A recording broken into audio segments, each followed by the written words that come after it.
Hey guys, welcome back to my channel. If you are new here, my name is Amanda Ray, and this is my cousin Priscilla.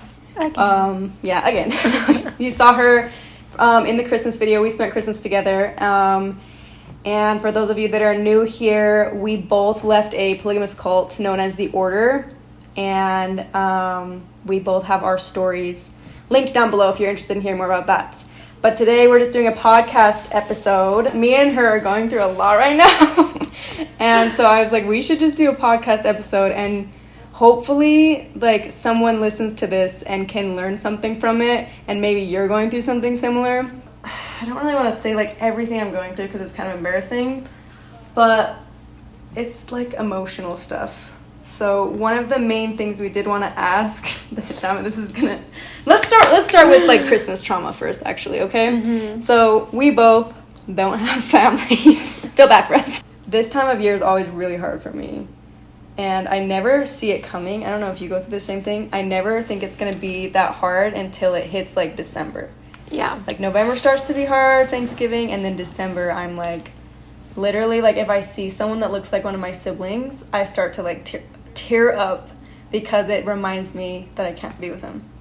Really? Do you not have that? I feel like I'm very, like, I miss Christmas with my family, but I miss it, like, when I was super young, and the past few Christmases with them, was just not, because how long have I haven't had, like, the past 7 Christmases with them. Yeah. Well, so I've been out for 9 years, and I have not been invited home for Christmas or Thanksgiving, but my mom will sometimes try to come to mine, Cammy and Rachel and Eskel's thing, like, on Christmas Eve or something. Okay. And so last year she did come over to our thing, and it made me upset because it's like, you're not letting us come home to be a part of the family, but you want to come do your thing all over our, you know? Yeah. So it felt like a slap in the face. And then this year I was like, if I participate in that again, like my mental state right now is not doing well dealing with my mom. Mm-hmm. And then on top of that, just playing by her rules, basically, like, you're not allowed on our property, but I want to go on your property. You know what I mean? Yeah, that makes sense. So technically, I could see my mom, not on Christmas. I'm not allowed home for Christmas. At this point, it's not worth the mental health. You know what I'm saying? Yeah. It also is a shitty time because it reminds me, sorry, I'm having a therapy session right now. It reminds me, like, there's always those few brothers who will not go because they do not want to be around me. You know what I'm saying? Yeah. So then it reminds me, oh, like, where are they? Oh, because, it's the one that didn't invite me to his wedding. Oh, they're having a baby. Oh, that's nice. You know? Did I tell you they were like I couldn't go to the wedding. I couldn't be a part of the baby shower or anything like that. But then they sent a gift registry so I could send them a gift. Really? Yep. They wouldn't let me be any part of it, but when it came down to me buying something for them, then they wanted that to make me to know that I can give gifts. So I just felt like it was a slap in the face, and like, yes. Sometimes I'm like, I am so lucky that my mom still talks to me and da-da-da. But my friend from the FLDS was like, it honestly sounds like a worse situation because for her, she doesn't even know where they are, and she has to just let go. Yeah. But for me, my mom will hop in my life and then hop out and then hop in and then hop out. And then I hate you, I love you, I hate you, you know? Oh, it's like a toxic relationship. Exactly. Yeah. Yep. But you, I guess, haven't been able to for 7 full years. Yeah, so actually, yeah. Mm-hmm. Maybe that's easier then. Yeah. What do you usually do on Christmas? Nothing. I'm just kidding. No, yeah, my family, because when I was younger, we used to have Christmas with my grandma because we lived with her, and then after my mom got remarried, we would like go, like, take turns going, like, being at our house or like the other wife's house, and yeah, I'm not allowed either place, so it's kind of the same type of thing with me. It's like I'm allowed to see my mom, but I'm not allowed to see any of my siblings. Yeah. Besides, like, the ones who are old enough to not be brainwashed by you. Yeah. That sucks though, because it's like you probably had some really good Christmases early on, and then the new papa had to mess it all up. And you already were used to Christmas being kind of crappy. Yeah. So you adjusted not too much. Whereas me, I'm like, my first Christmas outside the order, literally I was like, I honestly think I would have spiraled so bad if, like, I wasn't married into the family that had 15 kids. Yeah. All these kids that were the same ages as my siblings. And it was like, oh, I'm accepted into a family again. Mm-hmm. And that's the one reason why I wanted to stay friends with my ex-husband, was so that I could keep that relationship going. Yeah. And that brings us to our next question. Can you be friends with an ex? Do you think it's healthy to be friends with an ex? No. That's what a lot of people say. And I was arguing with Amanda 2.0. You guys know her. She is my ex-husband's sister. I was arguing with her, and she's like, absolutely not. You can never be friends with an ex. You need to cut them off, block them, da-da-da-da. And I was like, but what if, like, obviously people have kids, you know? You have to have a healthy relationship when you have a kid with your ex. Yeah, but I think that's different, because I have experience in that, and it's like you're just forced to continue to be in their life, and if you guys can't figure it out, then like something needs to happen, you know?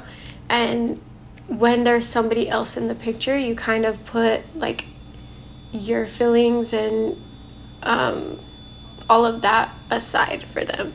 Yeah. So it's like the main focus is that, but when you don't have that like keeping you together, then it doesn't really, there's no purpose. I mean, there could be a purpose, but I feel like one, either you guys didn't actually like love each other.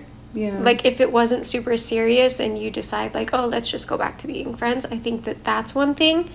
But then I think that anytime you try to be friends, there's always somebody that wants to be friends because they want to keep you in their life, and they genuinely do just like you as a person, and they want to be your friend. But I think that there's always somebody that has feelings still. Mm-hmm. So like with you went through all of your emotions and fighting for the marriage during it. Mm-hmm. And I think that, so by the time it was done, you were like, I'm fine being friends, because you were done. Like you had none of those feelings anymore. Whereas he was like, wait. Like, yeah, I had already processed it all, and I feel like a lot of women, when they file for divorce, they were done with the marriage a year ago. Like, they just were hoping that things would change. Yeah. So when a woman's filing, they know what they're doing, and they've been thinking about it for a long time, and that's how it definitely felt. But I wanted to stay friends for that family because I loved those kids so much. Mm-hmm. But see, that's the thing, is if he could have, in the beginning, he was wanting to stay friends. But I think it was because he thought that maybe that would be potentially, I don't know. Yeah. I don't honestly know, like, I don't want to keep overanalyzing it because it's so dead and over with, you know? But to me, I was like, I could stay friends with this guy, not because I would ever want a relationship with him again. And also, I felt like I was a little bit disrespecting myself to be friends with him because he was so mean to me. Yeah. But the benefit of being able to be in those kids' lives, you know? That was literally the only reason I wanted to be his friend. And I think that, like, it wasn't even for you, like, you wanting to be in their lives, but, like, you doing it for them. Like, I know that you cared about them a lot, but they, like, cared so much about you, too, because you kind of took over and, like, did everything. Yeah. Well, I think I had that, like, older sister role still, because I went straight fresh from being older sister here to my 8 younger siblings in the order to, all these kids, like, you can't physically as a parent take care of 15 kids and give them all equal attention. All these kids needed attention, and I was like, I lost my family, so let me give my attention to you. I have it all. Mm-hmm. But I sometimes I still think, like, if I had an ex that had a lot of good benefits and I could benefit from being their friend, not a friend with benefits, not like that, but like maybe you could like be friends and work together on things. But yeah, you have to make sure you don't have any feelings for that person. I almost feel like you have to have a break where you reevaluate, you get healthy, and then you decide, okay, I'm over this person. Can I be friends with them and not have feelings? Yeah. But I don't know. And Do I you think, disagree? Well, no, I don't disagree. And I think that, I guess I would say, if you were in a healthy relationship and it was like a mutual understanding that you just didn't fit together, and it was like everything was done in a healthy way, then I think it would be fine. But I think that for me specifically, I'm very like when I'm with somebody, I'm like, I love them so much, and I'm like the person that wants to be like, where did it all go wrong? You know? Because I think that I definitely, I mean, in most of my past relationships, I'm like, yeah, anyway, like, I'm done. I don't care. Like, yeah, we could be friends, whatever. But it's like, just for that person, like, to kind of be nice to them, but it's not actually that I cared to be their friend. Yeah. You know? It's just because that's easier than being like, block you, bye-bye, and then Bye. causing hurt feelings. Yeah. I guess that's a good point. So you're saying, like, with someone that you really are in love with, then it's hard to be friends with them afterwards. Yeah, because there's always going to be, like, those feelings, and then, like, if you see them with somebody else, you're going to be like, you fucking asshole. Yeah. Or whatever it is. But that's why I think there has to be that space to finally, like, you're okay with yourself, you're fine, you love yourself, you're not having anything that he's doing going to devalue your situation. Yeah. Because I do get it, like, before, like, my divorce, too, it was, like, any argument or any time I thought that we were going to get divorced when I wasn't ready for the divorce, then it would start to, like, make me crumble. And I don't think I could ever, like, stay friends, you know, in that toxic way. But I do think there is such a thing as two people mutually understanding that this is not healthy for both of them, and then letting go and moving on. It doesn't mean it's not going to be hard. Yeah. They're going to have to get used to, like, different lifestyles and stuff. But I really feel like, yeah, you maybe it was bad for me to keep being like, let's stay friends, because he was not healing because I was doing that. But I was like, I want to see your family. But then he eventually did. I didn't say this in my divorce video because I didn't want to make him look bad, but he eventually told me to stay away from his family. He at first was like, please, like, it's not fair to them to lose you. You were a good person in their life. And I was like, thank you. Like, and I value that relationship. And then he was very offended that I kept the relationship. And I think it's they liked you more than him, right? I don't know if it's that, or if it's that I'm like, bye, I don't really want to be in your life, but I want to be in their life, but I don't want you. You know? Like, if I'm trying to think, like, if my family really loved him, like, let's say Cammy, Rachel, and Eskel were, like, still wanting to hang out with him, like, is it okay? Like, he's such a good guy. Then I would be like, dang, maybe, I don't know, maybe I made the wrong choice. You know, all my family loves him. But he reached out to them, and they literally would text me and be like, why is he talking to me? Like, we never were friends even when you were together. And I'd be like, yeah, it's true. Like, it's because I put so much effort into that relationship with those kids because I love them so much. Yeah. And he never really seemed to, like, care about mine. And so maybe you're onto something, like, it was an insecurity for him to see his siblings like me so much, and that he's salty towards me, and he doesn't want them to like me. It's not to say, like, he's a bad person for that or anything. Like, it's not bad. Like, it's understandable. Yeah. That's what I'm saying. Like, I would be hurt a little. I think if Eskel was like, oh, is it okay if I go hang out with them? I'd be like, why? What does he have that I don't? Like he was saying, at first, like, yeah, let's stay friends. I want you to stay part of the family, da-da-da.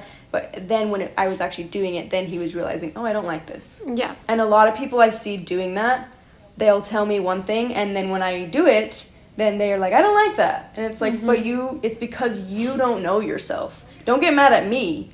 Get mad at yourself for not understanding yourself. Yeah. And we all do that. Like, I remember moving to Vegas and having this Vegas lifestyle thinking, oh, it's going to be great. And then I was like, I'm scared of myself. I'm scared of everyone, including me. And that's good. That's good to realize. But I want to get to a point in my life where I know exactly what the outcome's going to be with my emotions. Yeah. I'm not there yet. I am not either. Because like, my recent breakup, I was like, yeah, it's fine. Because I thought that I was to the point where I'm like, you know what, it's over, it's done. Like, why not just be friends? So I'm like, yeah, I'm okay with us being friends. And then I'm like, I hate you. I do not want to be your friend. Yeah. Like, no. Because it's probably that there's still some, like, maybe unsorted feelings, and that there's some things that are not being validated. There's some things like, because you want to be friends with someone who you feel like treats you good. Yeah. And if you feel like there was some unfairness, then with a friend, you would even bring it up, you know? But it's even harder when it was someone where you thought you saw a whole entire future with. This was going to be your person you're going to be spending 90% of your time with. And now you have to go back to scratch, you know? Like, what am I doing with my life now? Yeah, I wouldn't be friends with somebody who treated me that way. Or, like, who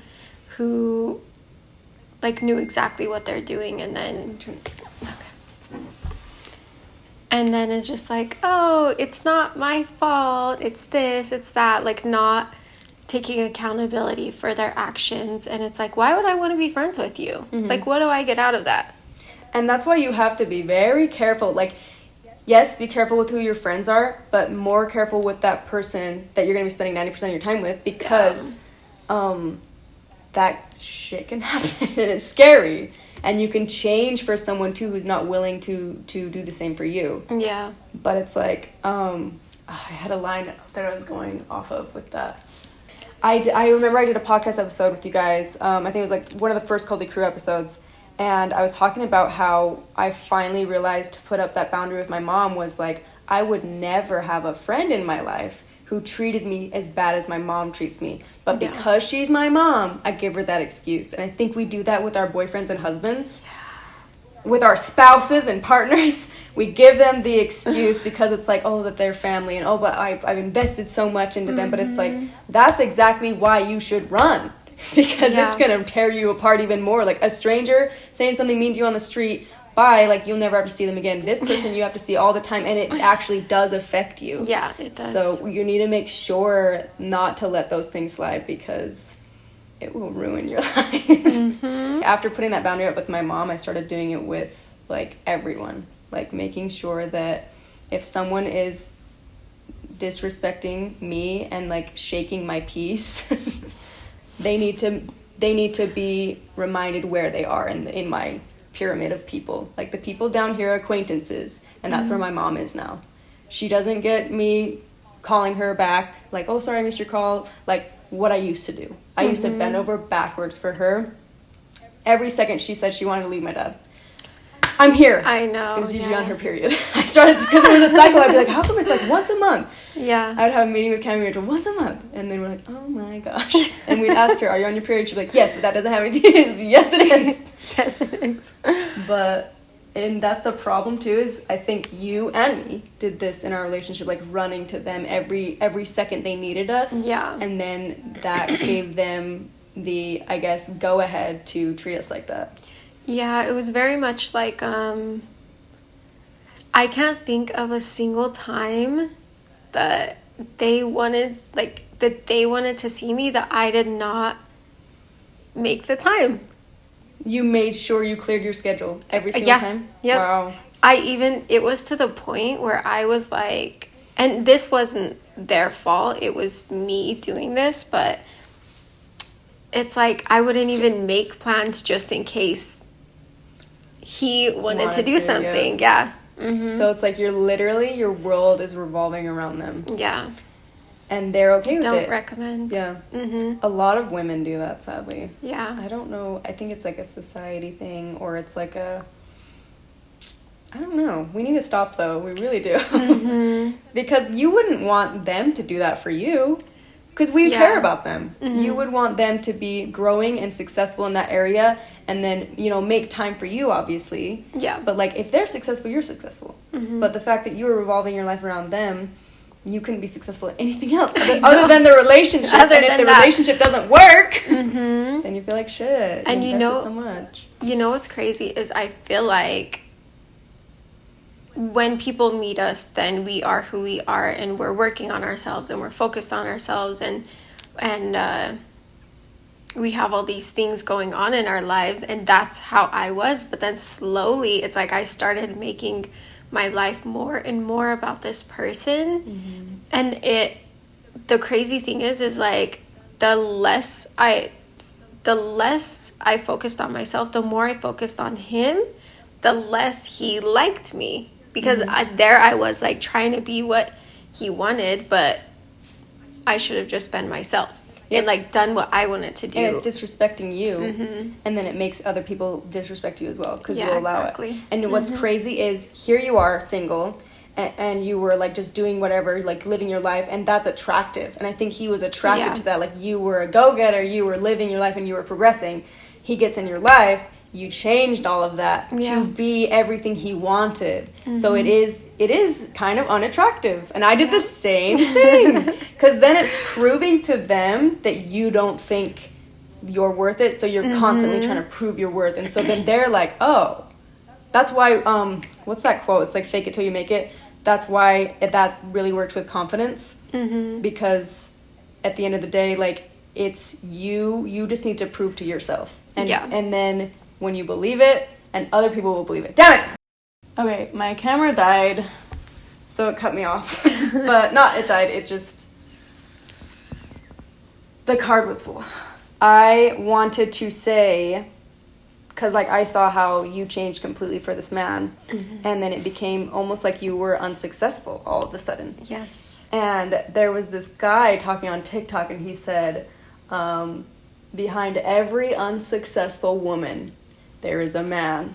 And I thought about that, and I was like, wow, every woman I know who really is unsuccessful, and I'm not saying it to like shame these women, they got in situations where they were like living in their car, and they really were struggling, and every single one had a dude. And it was usually a dude that was like with them like 99% of the time. So they were like consumed by this dude. Yeah. And it was interesting because she was like, and behind every successful man is a woman.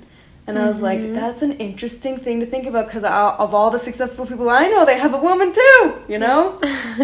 And what's crazy is, for some reason, these men convince themselves that it's all them doing all the work. And I'm only saying this off of experience. My ex, I'm not going to say who, said he would always be like, oh, don't get in a relationship until you're financially stable, because women drain you. And I was sitting there like, are you kidding me? I've paid half the bills. You couldn't afford half the places if I wasn't here by your side. And like I'm not saying that I would be here all on my own either, but we helped each other, and you have to give credit where credit is due, you know? But I think a lot of men literally think that they're doing it all on their own. And they forget that there's this woman that's been striving so hard to see you succeed. Literally ruining your career for theirs. But that's not how it should be, though. That's the thing, is it should be, you want them to progress, yes, but you also want yourself to progress. That's the only way it can work, is if you're both growing together, not if one person's constantly pulling the other one up with them. I believe that in not just financial, but emotional health, mental health, physical health, if you aren't on the same page with those things, your relationship's not going to work.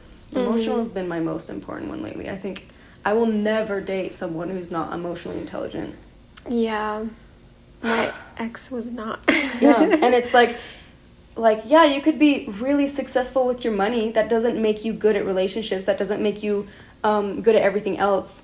Emotional intelligence is something that I think a lot of men don't even think is important. But at the end of the day, if you do not understand your own emotions, how can you understand someone else's? You should not be in a relationship with anyone until you figure that out, or you're going to cause trauma. Until you know what you want.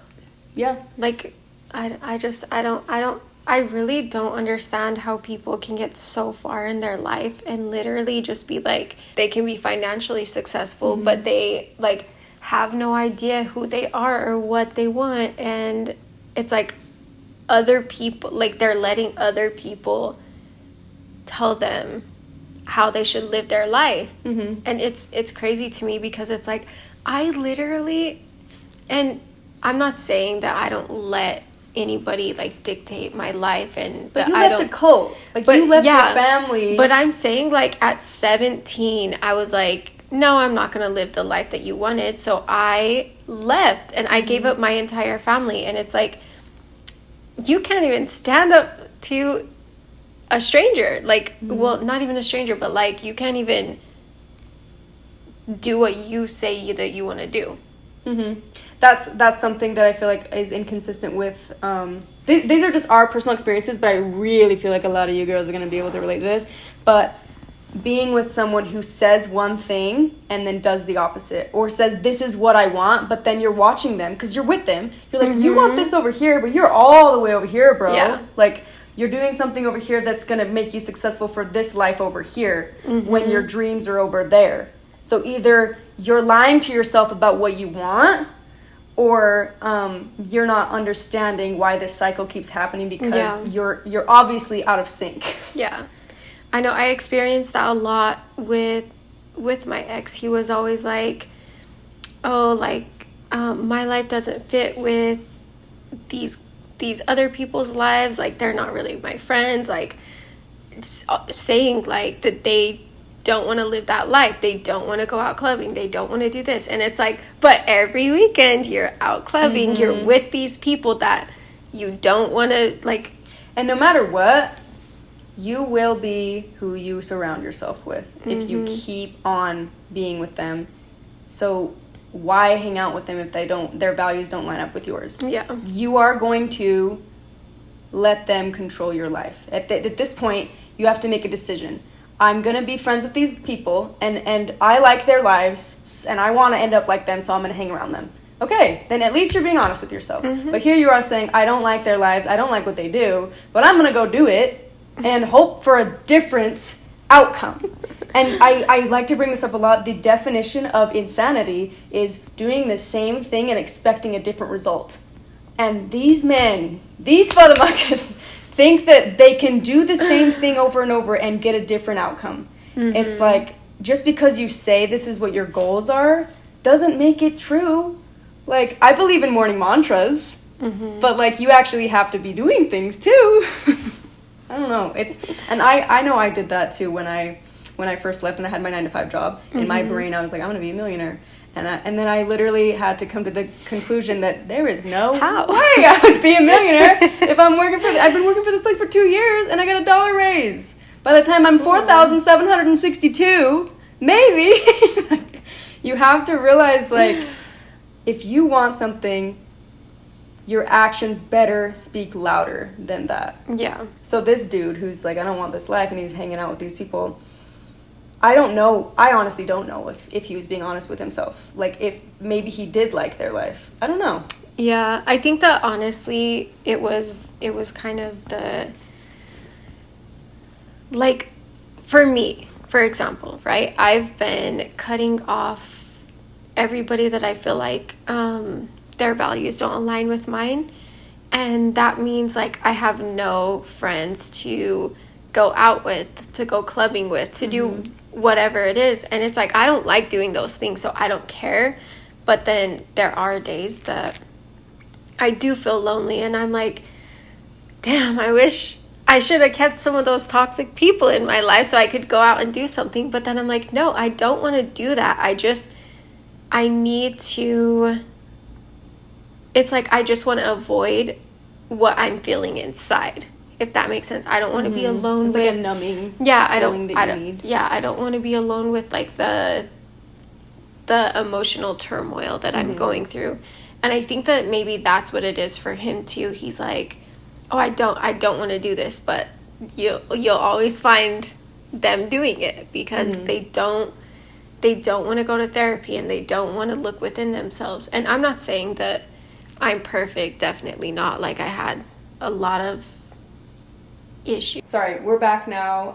Camera card is full again, but as you were saying, you have issues. Yes. Okay, so I think I don't really completely remember where I was going with that, but I mean, I just know that for me, like, it's really hard for me to, like, look within and I guess it's hard for everyone to look at yourself like that. Like, I just spend time with myself being all alone and be like things are gonna be okay, you know, because I think that everybody wants to kind of just like numb the pain and use other things to get their mind off of things, but I found that it's just so much better. It's worse in the beginning, but it's so much better to just focus on yourself and be with yourself. Because it's kind of going along the lines of like what we were saying, how if you want this life but you're all the way over here doing this, if you want to heal but you're numbing it and not addressing the problem, you're never going to heal. So there's a lot of people who have, including us at some point in our life, we were thinking that the best things were to be like doing these things that we didn't realize was actually numbing the pain and stunting our growth. Because I saw this quote actually on Instagram where this guy said, someone who doesn't have like their goals and like their emotions intact and know what they want, they distract themselves with quick pleasures. So you'll see people that are going out, maybe having a lot of sex or going to a lot of parties and doing these things with their life that are those going to help you like progress? Yeah. No, it's not. But it does numb the pain, and for some people, it makes you feel like you are important, right?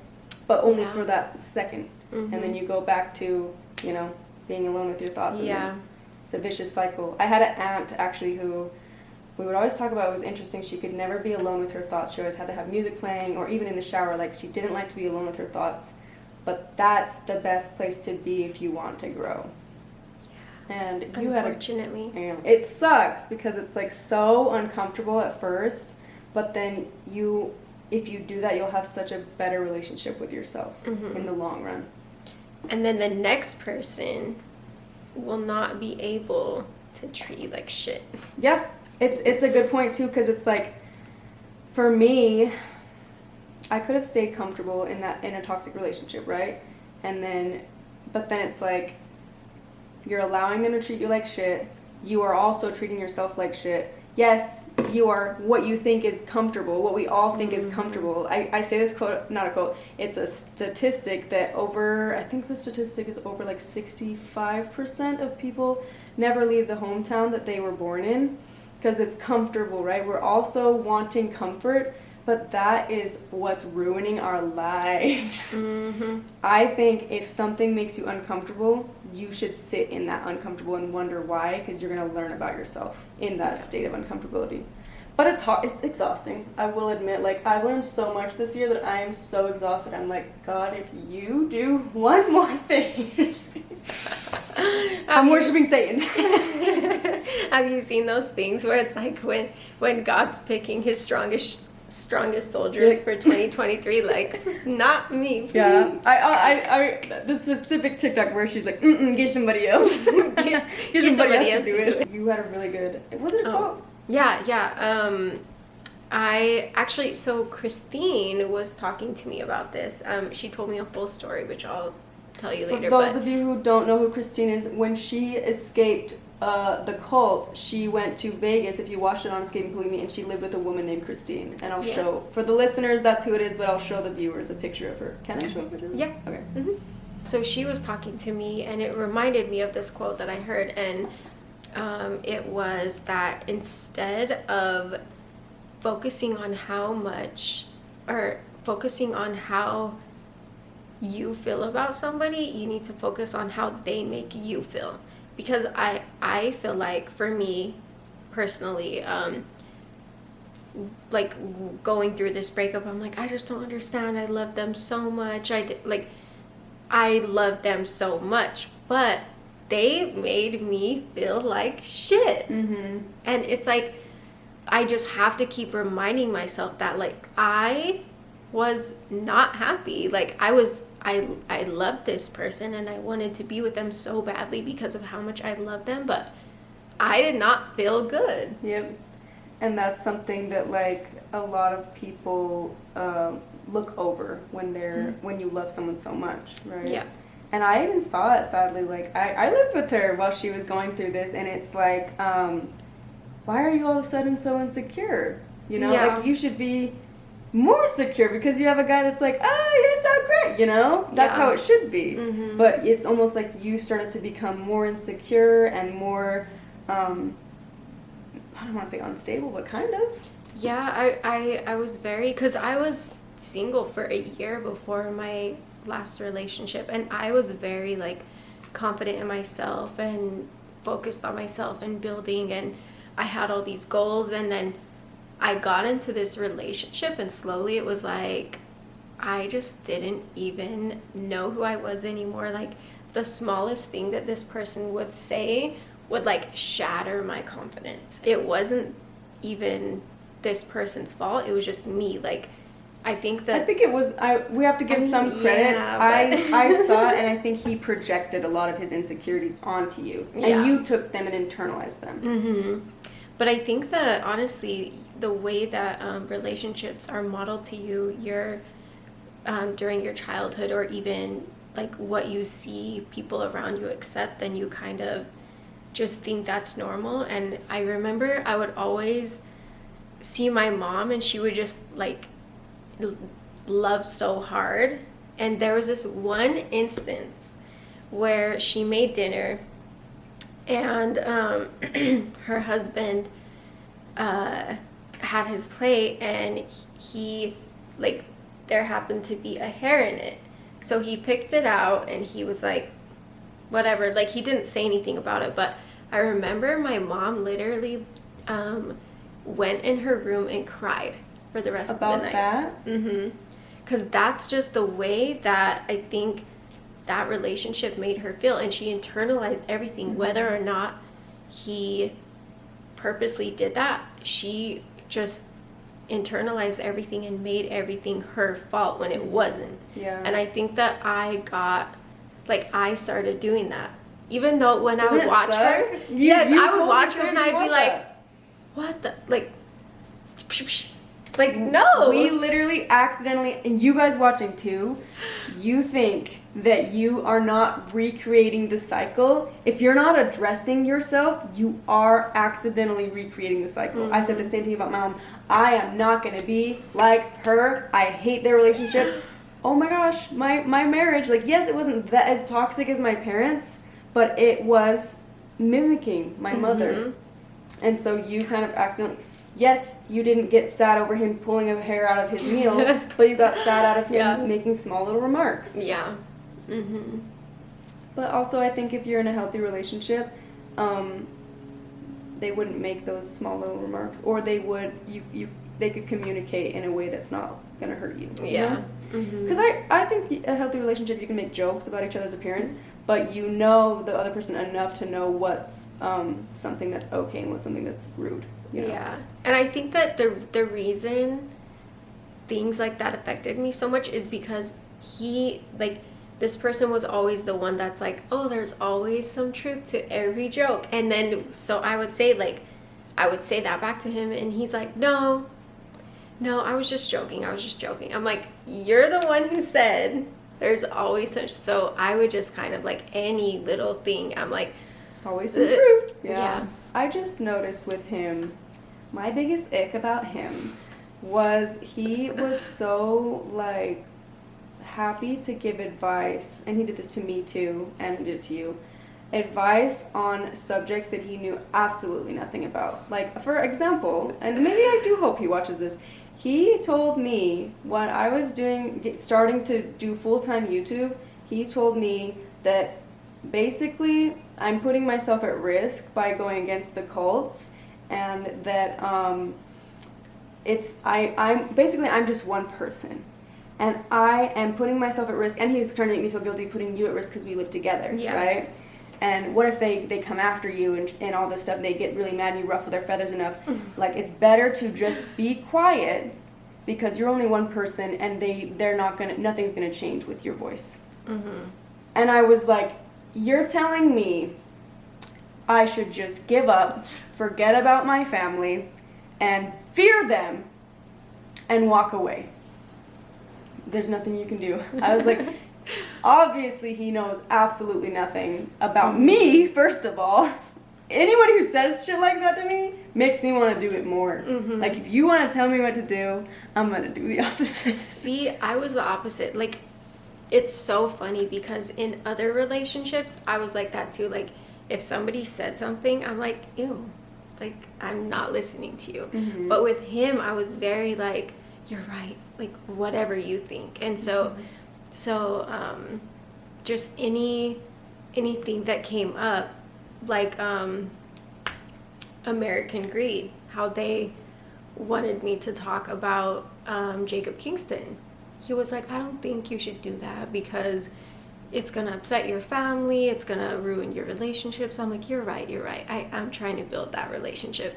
But it's like, and then later he's like, well, why don't you just do the YouTube stuff again? Because you don't have a good relationship with your family anyway. And I'm like, why am I listening to you? Yeah. Like, you don't even know. He doesn't even know what he's saying. Yeah. Like, you don't know what you want, and you don't know what you want me. Like, exactly. You don't know. It's like you're taking advice from someone who doesn't even have their shit together, so why would you take advice from them? You know what I mean?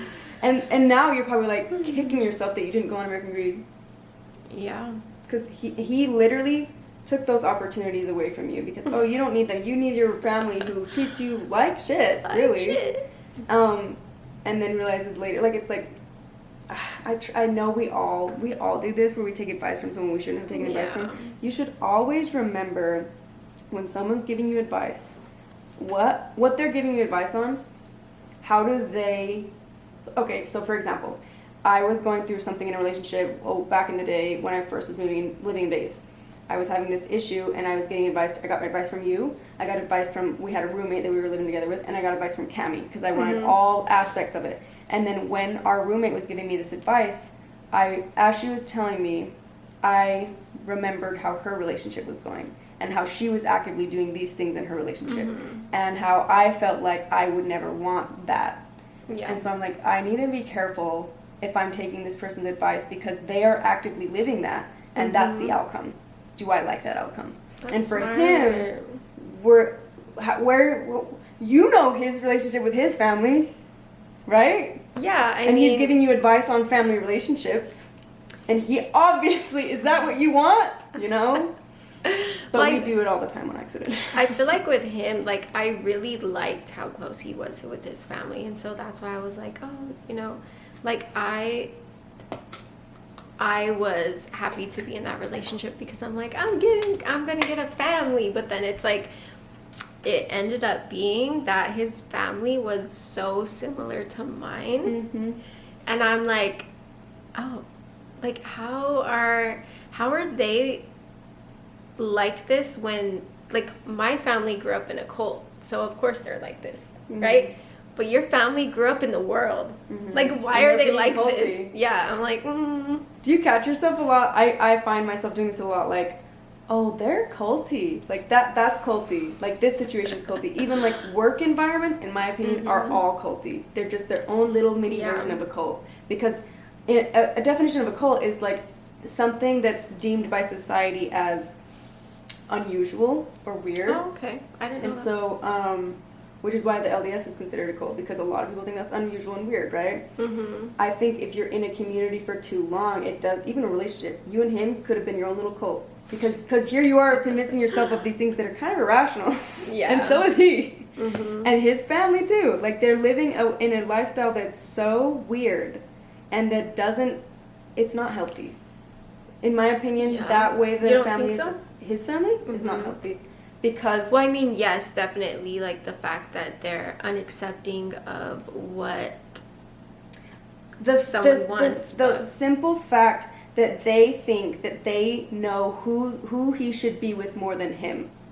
And they want to tell him in a way that they want to control him. Anyone who is telling, even your friend, even your own kids, if you're telling them in a way where I want to control you and take that decision from you because I know better, that's toxic. Even if you do know better, then you're being toxic, because at the end of the day, the only person you should be trying to control is yourself and your life. That's the only person you have control over.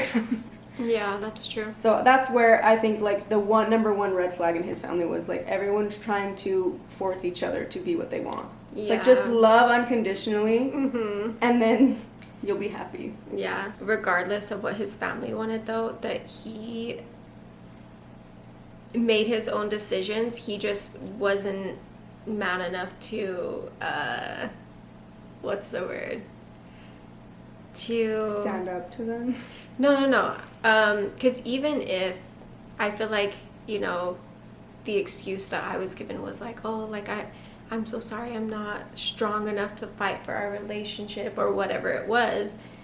I think that in reality, he, like, yes, their opinions and everything affected his decision, but I think that he just didn't want to take accountability for the outcome, and so he's like, oh, my family, like, it's my family's fault. Mm-hmm.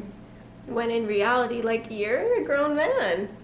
Yeah, that's a good point. Is that he did bring up the family thing a lot to deflect from his own stuff. Yeah, and I think a lot of emotionally unaware people do that, and they maybe do think it is the problem, but it's really just them running so like. They touch on their real problem and they're like, oh, I don't like that, and then they just would rather it be this over here because it's easier for them to cope with rather than opening that can of worms over there. So and sadly, he's going to repeat the cycle with everyone he dates until he opens that can of worms and starts to discover himself. So it's kind of like these people that hurt us so much and make us go to therapy. Like, you know, that quote, it's like, I'm in therapy because of people who refuse to go to therapy. Yeah. Like, at the end of the day, I used to be this girl that's like, I want to pop their tires, like, if you ever cheat on me, da-da-da. At the end of the day, someone who's being like that and doesn't know what they want and they're cheating and they're not saying he's cheating, sorry. Yeah. And that's just an example. Like, I would always say in my past relationship, if you ever cheat on me, I'm going to slash your tires. But I have grown from that because I'm like, I don't even need to give them the karma. They are their own karma because they're going to keep wondering why this cycle is happening in every relationship I'm in. And the common denominator is them, but they're not willing to look at that. And so I literally don't have to do anything. The best karma is plucking yourself out of that environment and having a better life over here. Yeah. And then they get to go figure their shit out. That's true. But this is advice from someone, though, who has lived all of the toxic, petty stuff, too. So it's not like I'm ever sitting here like I'm better, everyone listen to me. This is stuff that I just wish so bad I knew earlier. I feel like I go back and forth between, like, the super healthy, mature thing where I'm just like, oh, like, I hope you have a great life. And then it's like, I hope you find the love of your life and she rips your heart out and stops on it. I was like that a little bit when in my divorce. I was like, I hope that you find someone just like you. That really is the best though. Because here's the thing. I used to always say I think that hell is like heaven and hell, the idea of it. If there even is a heaven and hell, it only makes sense that when we die, we go to a place where everyone's just like us. And if that's hell, then we were a bad person. If that's heaven, we were a good person. But I feel like if I was in a relationship with someone who was just like me, I think I would be really happy. But obviously, when I was 18, 19, 20, I would be in a toxic relationship. Yeah. But the person that you were with, I think if he was in a relationship with someone just like him, oh my gosh, they'd butt heads so hard. They would be so stubborn. They would be trying to boss each other around. They would be like... No, that's literally, I feel like his ex, his crazy ex, was like him in girl form. And maybe it actually... And he's like, no, he was like trash. Oh, but it's like, but you don't realize that, like, you're doing that. But in I think a lot of guys are like, well, I'm a man. Like, I'm supposed to be like this. I'm supposed to be protective and know exactly where you are and, like, all of these things. But if a woman does it to them, they're like, whoa, whoa, whoa, whoa. I think, there's definitely a lot of men that are like that. And it's the whole, like, I am the masculine, you are the feminine. And then I don't like the roles. I don't like when someone's like, oh, the woman's supposed to clean, the man's supposed to... I think that a relationship works because you are you and he is him. And you complement each other. Not because you need to be doing these things as a woman and I need to be... You know what I'm saying? Yeah. It's, for me anyways, I feel like when I was married and we had these expectations on what a wife should be and what a husband should be, it was falling apart because they were unrealistic. Yeah. it's really just, what do you bring to the table? Because, like, I've seen you cook. I'm a cook. We're not good cooks. Like, we're not going to be a wife that cooks for you. I mean, she made me noodles. I made her Packaged ramen noodles. I can make food, you just don't eat meat. Yeah, that's true. So I wasn't dissing you. I'm just saying, like, I don't think we're, like, the generic, you know, wife that people are supposed to, like, the stereotypical ones. Mm-hmm. Especially, like, I don't know. I haven't met anyone from the order that's a good cook, I'm going to be honest. Really? Because we all cooked. It was not about quality, it was about quantity. So I know I'm good at cooking rice and beans because that's feeding a village. Yeah. And I realized how bad of a cook I was when I left because I would cook for other people and they'd be like, this is prison food.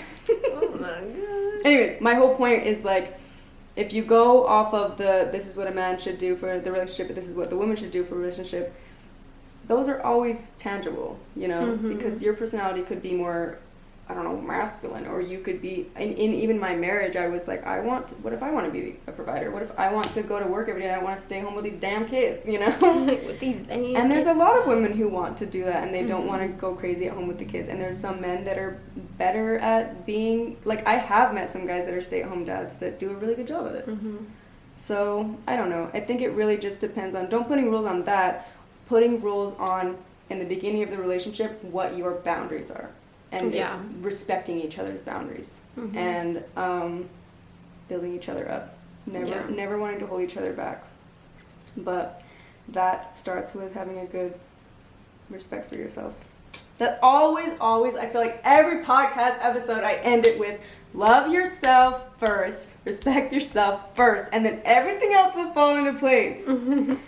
I feel like that was one of the things that I was kind of getting upset with my breakup and everything, as I was like, I feel so stupid for putting so much energy and love and time and everything into this person. And then I'm like, why do I feel stupid about that?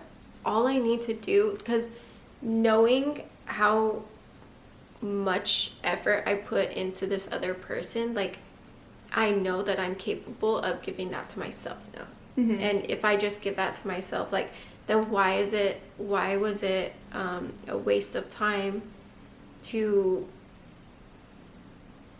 I don't know, why was it a waste of time? Because now it just lets me know that I can do that for myself, you know?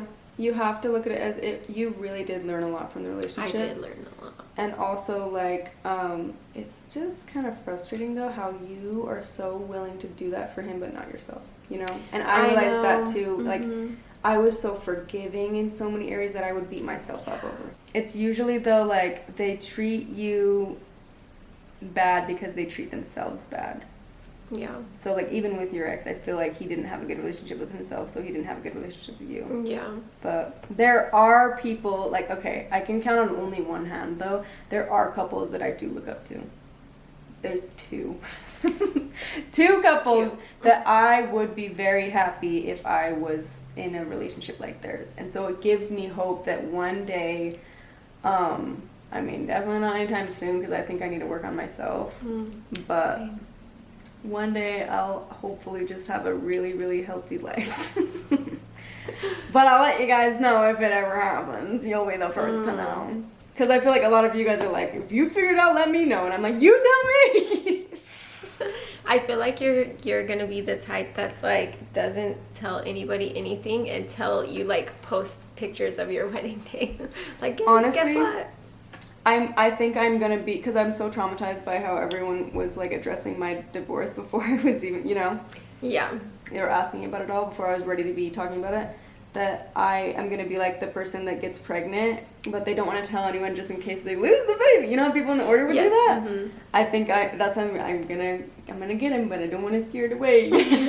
So I don't know. It's more of like it has to be such a stable, healthy relationship for me to start talking about it, because I don't want to sit here and tell you guys about it. Even though I want you guys to be such a part of my life, I just don't want to tell you guys about it and then you guys are asking questions and then I break up, you know, or it wasn't as stable as I thought. And then you feel dumb that you publicly were like, what? Because I'm 18 years old, was on Escape and me like, I'm so happy with this guy. And even my friends were like, you were getting divorced. You made it seem like you were so happy. And I was like, because I wanted it to be.